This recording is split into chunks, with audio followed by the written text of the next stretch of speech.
ಇಂದು ಬೆಂಗಳೂರಿನ 30% ಹೋಟೆಲ್ ಬಂದ್. ಎಲ್ಪಿಜಿ 5,000ಕ್ಕೆ ಮಾರಾಟ. ಮಾರ್ಚ್ 11, 2026. ಸಾರಾಂಶ: ಮಧ್ಯಪ್ರಾಚ್ಯ ಯುದ್ಧದಿಂದಾಗಿ ರಾಜ್ಯದಲ್ಲಿ ವಾಣಿಜ್ಯ ಬಳಕೆಯ ಸಿಲಿಂಡರ್ ಗ್ಯಾಸ್ ಪೂರೈಕೆಯಲ್ಲಿ ಭಾರಿ ವ್ಯತ್ಯಯವಾಗಿದೆ.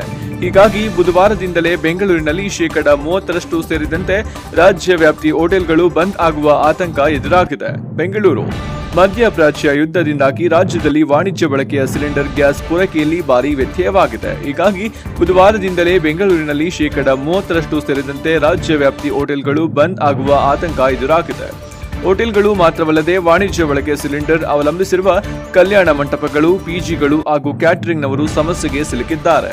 ಇನ್ನು ಗ್ಯಾಸ್ ಚಾಲಿತ ಆಟೋಗಳ ಸಂಚಾರದಲ್ಲೂ ವ್ಯತ್ಯಯ ಕಂಡುಬಂದಿದೆ. ನಗರದ ಕೆಲ ಆಟೋ ಎಲ್ಪಿಜಿ ಕೇಂದ್ರಗಳು ಮಂಗಳವಾರ ಮುಚ್ಚಿದ್ದು, ಮುಂದಿನ ದಿನಗಳಲ್ಲಿ ಆಟೋ ಎಲ್ಪಿಜಿ ಕೇಂದ್ರಗಳು ಹೆಚ್ಚಿನ ಸಂಖ್ಯೆಯಲ್ಲಿ ಬಂದ್ ಆಗುವ ಸಾಧ್ಯತೆಗಳಿವೆ. ಸೋಮವಾರವೇ ಸಮರ್ಪಕವಾಗಿ ವಾಣಿಜ್ಯ ಬಳಕೆಯ ಅನಿಲ ಸಿಲಿಂಡರ್ಗಳನ್ನು ಸರಬರಾಜು ಮಾಡಿಲ್ಲ ಎಂದು ಬೆಂಗಳೂರು ಹೋಟೆಲ್ಗಳ ಸಂಘವು ಆಕ್ರೋಶ ವ್ಯಕ್ತಪಡಿಸಿತ್ತು. ಆದರೂ ಮಂಗಳವಾರವೂ ಸಿಲಿಂಡರ್ ಸರಬರಾಜು ಆಗದೇ ಇರುವುದರಿಂದ ಬುಧವಾರದಿಂದ ಪರಿಸ್ಥಿತಿ ಗಂಭೀರವಾಗಲಿದೆ ಎಂದು ಹೋಟೆಲ್ ಉದ್ಯಮ ಆತಂಕ ವ್ಯಕ್ತಪಡಿಸಿದೆ. ಮತ್ತೊಂದೆಡೆಗೆ ಕಲ್ಯಾಣ ಮಂಟಪಗಳು, ಕ್ಯಾಟರಿಂಗ್ನವರು, ಪಿಜಿಗಳನ್ನು ನಡೆಸುವವರು ವಾಣಿಜ್ಯ ಅನಿಲ ಸಿಲಿಂಡರ್ ಪೂರೈಕೆಯಾಗದೆ ಸಂಕಷ್ಟ ಅನುಭವಿಸಿದ್ದಾರೆ. ಕೆಲ ಹೋಟೆಲ್ನವರು ಸಿಲಿಂಡರ್ ಕೊರತೆಯಿಂದಾಗಿ ಸೌದೆ ಒಲೆಯಲ್ಲೇ ತಿನಿಸುಗಳನ್ನು ತಯಾರಿಸಿದ್ದು ಕಂಡುಬಂತು.